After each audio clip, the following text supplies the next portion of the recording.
And welcome into another episode of Off Script. And before I get into the video today, if you haven't already, do not forget to subscribe to the channel, like the video. It helps me out a lot. But let's get into it today. BYU fans, it's been a little hot minute. You know, I've been watching from afar, just checking in kind of each week here and there. Past 3 weeks have, starting to look a lot better in my opinion. You're playing your best ball when you're wanting to play your best ball. So great to see that. But getting to the video today, Texas Tech versus BYU, Big 12 championship, the rematch from early November. I'm really excited for this one. I really am.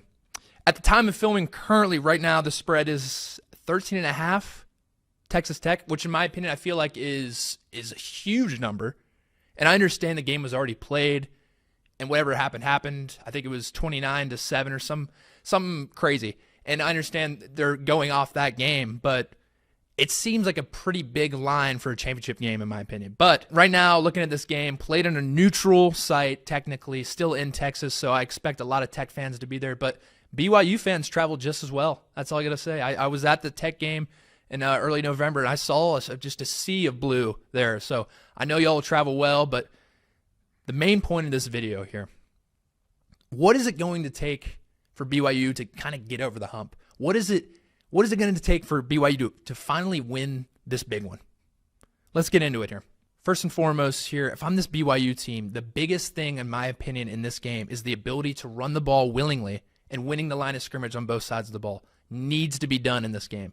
Looking at this past Tech game a couple weeks ago, BYU could not run the ball on Texas Tech. It's just a fact. They had 67 total team rushing yards. 67 in the entire game. So the ability to run the ball efficiently, which, by the way, since the Texas Tech loss, BYU has had an average of 178 rushing yards per game. So they've seen the flaws in the past couple weeks. After that Tech loss, they're like, okay, this is what we need to do. And have improved on that. So I'm excited to see if that improvement shows up in this game against Tech. I am interested to see if they do kind of throw in some wrinkles potentially, maybe a little QB power with a pulling guard, or maybe even an end around, just kind of spreading out the defense, getting a little more space, winning the one-on-ones on the outside.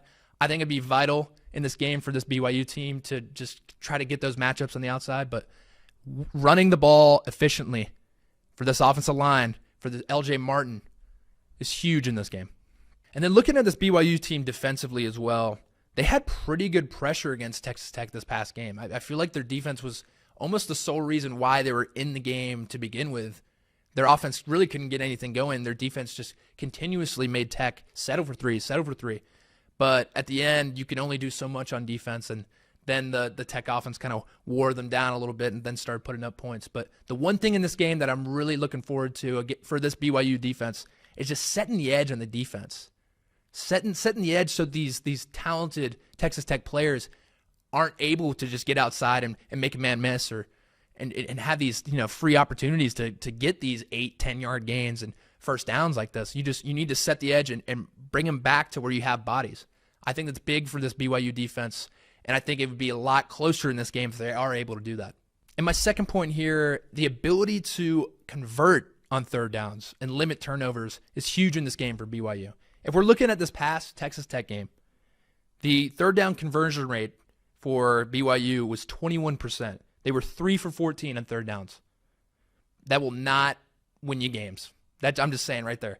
And most of them, too, were converting on third and short. The ability to just attempt to just run it up the middle. That it was just constant. They just tried, and these Texas Tech defensive front just swallowed them up. So I think the ability to kind of get creative with plays, maybe on third and short, third and medium, let's air it out a little bit. We don't have to run it with LJ Martin up the middle every single time, or we don't have to do the QB power right up the middle, right up the gut, because odds are Bear Bachmeier is going to fall forward, but only for so many yards, But I think converting on third downs, getting creative, getting in the bag of tricks a little bit in the playbook, that's going to be huge in this game for BYU. And then turnovers, huge. 3 turnovers. I'm a firm believer on this. If you don't muff that punt in the first quarter, the trajectory of the entire game flips because they get unreal field position, go up 10-0, and then the offense just starts kind of plummeting up and down. But there was also an interception and a fumble. So the ability to ball security, understand ball security, because you can control the controllables. That is a big thing. That's a lot of coach talk. Control the controllables, and just knowing we have smart decisions. We don't need to throw it in triple coverage. We don't need to throw it in double coverage. We can throw it away, punt it, and our defense will get a stop. That's just, I think, for Bear, understanding, yes, he's a freshman, but he's allowed to throw it away. I understand he wants to make plays. He wants to get a first down, but knowing that, hey, okay, maybe this play is not open, so let's just throw it away and, come back to the sideline. What'd you see? That kind of deal. So making smart decisions, ball security, controlling the controllables, need it out of BYU in this game. And then the third thing, handling the pressure. There's a little bit of a double entendre here, and let me explain. The O-line needs to handle the pressure because Texas Tech is a huge blitzing team. They love to blitz. You watched the last game. Their linebackers are mugged up. They're smoking these A-gaps. So handling that. And then also the pressure as a team, the hostile environment. It's going to be in Texas. That's the thing. It's going to be loud, almost like it's straight in their backyard. So almost similarly to like you were playing on the road at Texas Tech, but you're playing in a bigger stadium. So there's probably going to be more Tech fans. That's just how it's going to be. And the last thing for this BYU team is just coming out with a fast start, man. You just need to get going. In this past game against UCF, you were down 14-0 like that, and then you kind of kicked it into gear. If you do that against Texas Tech, they're not a team where they're just going to kind of let you back in the game. You got to come out and start out with a fire. Like, offense needs to get going. Defense needs to make plays. Special teams need to be special. That's why they're called special teams. But all three phases need to be in sync, and you need to be able to start off hot and start off firing on all cylinders. But BYU fans, I want your thoughts on this. I really do. Because I like I said, I haven't talked to you guys in a hot minute. I want to hear your thoughts on this. I know you guys don't love Tech for what they did the past couple weeks ago, but what else is needed to win this game? Let me know in the comments. Like I said, do not forget to subscribe to the channel, like the video if you haven't already. This is Zak Herbstreit. I'll see you around.